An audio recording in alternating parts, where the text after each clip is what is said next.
Welcome to our channel. Today we how to authorize Notion to store SEO keyword research database, complete guide step by step clearly.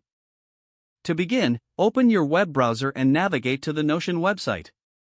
Log in to your Notion account using your credentials. Once logged in, create a new page for your SEO keyword research database. Click on the plus new page option located in the sidebar. Name your new page something like SEO keyword research. Open the newly created page to start setting up your database. Select the table option to create a structured database.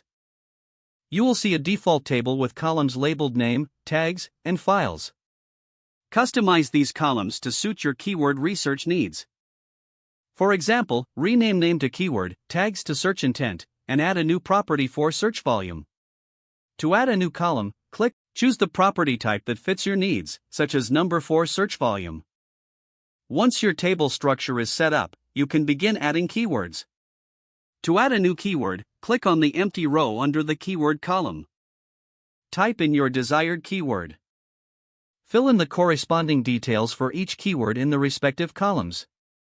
If you want to categorize your keywords, use the select or multi-select options for the search intent column. Continue adding keywords and relevant data to build a comprehensive database. After entering your keywords, you can sort and filter the data for easy analysis. To sort the table, click on the column header you want to sort by. To filter keywords, click on the filter button above the table. Set your filter criteria according to your research needs.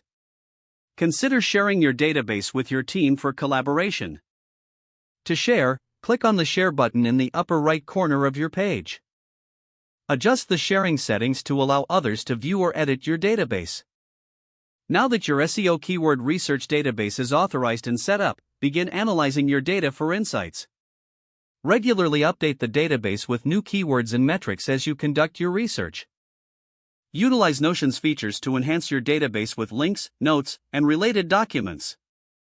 Congratulations, you have successfully authorized Notion to store your SEO keyword research database. If the page does not load, refresh the browser or try again in a private or incognito window. Don't forget to like this video and subscribe to our channel for more step-by-step tech guides.